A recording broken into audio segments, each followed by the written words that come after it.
Hey everyone, welcome to my YouTube channel. आज मैं heart चक्र के बारे में बात करूंगी। सबसे पहले हम जानेंगे कि हार्ट चक्र कहाँ पे है, कहाँ पे लोकेट होता है, इसका कलर क्या है, इसका बीज मंत्र क्या होता है और ये हमारे कौन से इमोशंस को है जो रिप्रेजेंट करते हैं। हमारा ये अगर ये ब्लॉक्ड हो जाता है तो हमें क्या फील होता है, हम क्या कौन कौन से ऐसे साइन आता है जो हमारे ब्लॉक्ड है, मतलब एंड फाइनली कि हम इसे कैसे हील कर सकते हैं। तो इसके लिए मैं 4-5 रेमेडी बताऊंगी एंड द मोस्ट इंपॉर्टेंट कि हम हार्ट चक्र से कैसे मैनिफेस्टेशन को स्पीड अप कर सकते हैं। सो आपको लास्ट तक देखना है ताकि आपके मैनिफेस्टेशन जर्नी में थोड़ा स्पीड अप आए। ओके, सो पहली चीज़, हार्ट चक्र जो है ये हमारे चेस्ट के सेंटर पे होता है। इसका कलर जो है ग्रीन होता है एंड इसका बीज मंत्र जो है वो यम होता है। ठीक है, अब हम ये जानते हैं कि हार्ट चक्र जो है ये हमारे love, compassion, forgiveness, self love, ये सब है। तो अगर ये चक्र जो है वो ब्लॉक्ड होता है, ब्लॉक्ड होना शुरू हो जाता है या फिर ये इम्बैलेंस होना शुरू होता है तो हम क्या फील करते हैं, हम बहुत ज़्यादा इमोशनल पेन पे होते हैं, हमें ट्रस्ट इशू होता है, हम रिलेशनशिप में बहुत ज़्यादा प्रॉब्लम फेस करते हैं कि रिलेशनशिप सही से नहीं चलता है, बहुत ज़्यादा आर्ग्यूमेंट्स एक्सेट्रा एक्सेट्रा। हम ना तो सही से लव दे पाते हैं और ना ही रिसीव कर पाते हैं। And the worst thing is कि हम बहुत ज़्यादा ना ओवर डिपेंडेंस हो जाते हैं दूसरे के ऊपर एंड बहुत ज़्यादा ओवर डिपेंडेंस हो जाते हैं, बहुत ज़्यादा ओवर अटैचमेंट हो जाता है जो कि एक पर्सन के लिए सही नहीं है। बिकॉज ये लाइफ हमारी है तो कंट्रोल हमें खुद के ऊपर होना चाहिए, राइट। अगर हम किसी और के ऊपर डिपेंडेंस हो रहे हैं दैट मीन्स ये हमारा चक्र जो है वो बहुत ज़्यादा इम्बैलेंस हो चुका है। तो अब हम जानेंगे कि इसको बैलेंस कैसे कर सकते हैं। सो पहली चीज़ मैं ऑलवेज बताती हूँ कि आपको मेडिटेशन करना है।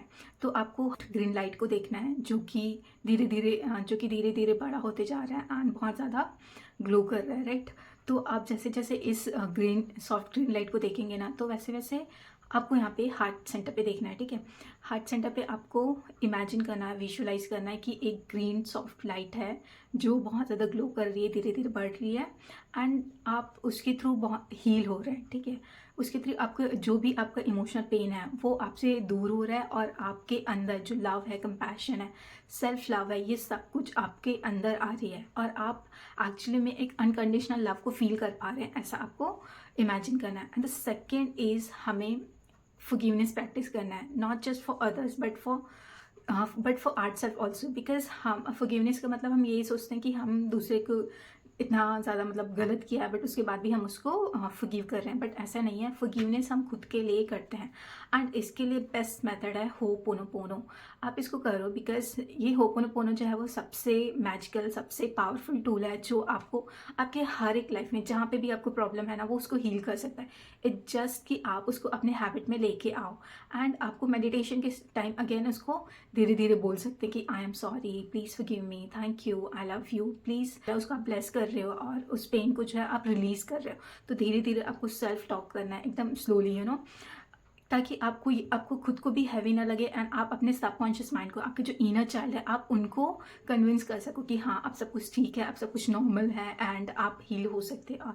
ऐसे करके आपको फॉरगिवनेस प्रैक्टिस करना है एवरी सिंगल डे, राइट। या फिर आप जब भी आपको लग रहा है कि हाँ अब चीज़ें सही नहीं चल रही, देन आप उस पर्टिकुलर सिचुएशन के लिए भी आप ये कर सकते हैं। बट जब फॉरगिवनेस आप प्रैक्टिस करते हैं ना देन एक्चुअली में आपका जो लाइफ में जो चेंजेस आना होता है ना वो तब आता है। सो आपको इसीलिए फॉरगिवनेस प्रैक्टिस बहुत ज़्यादा ज़रूरी है। एंड थर्ड ये कि हमें सेल्फ लव प्रैक्टिस भी करना उतना ही ज़रूरी है। मिरर को देख के अपने आप के लिए आप कनेक्ट करते हो, मिरर से आप डायरेक्टली कनेक्ट कर सकते हैं अपने सबकॉन्शियस की माइंड को लेके। और उस टाइम जो है आपका सबकॉन्शियस माइंड जो है बहुत रिसेप्टिव भी हो जाता है बिकॉज आप अपने साथ होते हो, आप डायरेक्टली उसे इंटेंशन दे सकते हो। बार बार आप बोल सकते हो कि I love myself, I fully accept and love myself, that kind of thing आप बोलो। ठीक है, बार बार बोलो। सो अफर्मेशंस आप यूज़ कर सकते हो जैसे I am love, I am healed, I am ready to accept myself fully. As जो है ना वर्ड्स जो है वो एनर्जी क्रिएट करती है और एनर्जी जो है एक्चुअली में हमें हील करती है। तो आप जैसे जैसे वर्ड्स दोगे, अगर हीलिंग वर्ड्स दोगे तो आप उतनी ही जल्दी हील होगे। अगर आप एम्पावरिंग थॉट्स दे रहे हो देन आप एम्पावरिंग वाला एनर्जी सेंड कर रहे हो, राइट। तो आपको जो भी नीड है कि वेदर इट्स टू कि वेदर कि आप लव वाली फ्रिक्वेंसी चाहते हो या फिर आप केयरिंग वाली फ्रिक्वेंसी चाहते हो या फिर कुछ भी ऐसा जो आपको लग रहा है उस सिचुएशन में, तो पर्टिकुलर उस टाइप के आपको अफर्मेशन यूज़ करना है जो आपसे डायरेक्टली रिलेटेड करे। बिकॉज मैनी टाइम हम क्या करते हैं कि हम ना कहीं और सी जगह से अफर्मेशन ले लेते हैं, बट वो हमारे लिए काम नहीं करता, क्योंकि द रीज़न इज़ कि हमारी प्रॉब्लम अलग है। अगर मैं फील कर रही हूँ कि लाइक अगर मैं एक्सेप्ट ही नहीं कर रही हूँ खुद को, देन हाउ आई इमेजिन कि दूसरे मुझे एक्सेप्ट करे, राइट? तो आपको ऐसे अपने लिए यही चीज़ है कि आप पहले आइडेंटिफाई करो कि आपको क्या प्रॉब्लम हो रही है, आप क्या चीज़ बॉदर कर रही है, एंड देन यूज़ अकॉर्डिंगली। तो इसके लिए आप अगर कुछ भी नहीं करना ना, आप सिंपली एक चीज़ करो कि आप जो है आंख बंद करके डीप ब्रीदिंग करना शुरू करो and just put your intention in your heart chakra. बस इंटेंशन भी कर दो, अगर हो सके तो ग्रीन लाइट भी देख लो आप। तो ये सारी चीज़ें जो है ना बहुत ज़्यादा इफेक्टिव है इंस्टेड की अफर्मेशन की हम खुद के लिए कुछ सोच रहे हैं। बिकॉज इट्स ऑल कि आप एनर्जी दे रहे हो, एनर्जी आपका बोलते हैं ना कि जहाँ पर इंटेंशन जाता है एनर्जी फ्लोज वे इंटेंशन गोज, या ऐसे कुछ है ना एक। तो हाँ, इसके लिए इसका यही है कि आपको उस चीज़ पे फोकस करना है, आपको बहुत ज़्यादा कॉम्प्लिकेट चीज़ों को नहीं बनाना है। बिकॉज हम यहाँ पे हीलिंग के लिए आए हैं, चीज़ों को कॉम्प्लिकेट करने के लिए नहीं आए हैं। अगर अफर्मेशन नहीं आती देन कोई बात नहीं, you just use meditation technique. And इसके अलावा आप क्या कर सकते हो कि ग्रीनरी में आप जाके ग्रीनरी के पास जाके बैठ सकते हो, टाइम स्पेंड कर सकते हो, चल सकते हो, कुछ भी ऐसा जहाँ पे ग्रीन ग्रीन सब कुछ ग्रीनरी है वहाँ पे जाके आप थोड़ा सा टाइम स्पेंड करो, सो दैट आपका हार्ट चक्र जो है वो ओपन अप हो। आप उस हरे रंग को जो है वो ऑब्जर्व करो, ग्रीन रंग को, ग्रीन कलर को, राइट? तो नाउ द फाइनल थिंग कि ये जो हार्ट चक्र है वो मैनिफेस्टेशंस को कैसे स्पीड अप कर सकता है। सी, हम पहले देखें कि रूट चक्र जो है वो हमारे सर्वाइवल के लिए, राइट? तो जब तक हम सर्वाइवल वाले मोड में रहेंगे तो तब तक हम कुछ भी चीज़ मैनिफेस्ट नहीं कर सकते। कोई भी चीज़ हमारे लाइफ में आसानी से नहीं होगा, हमें उसके लिए थोड़ा सा करना पड़ेगा, मेहनत वगैरह जो भी है।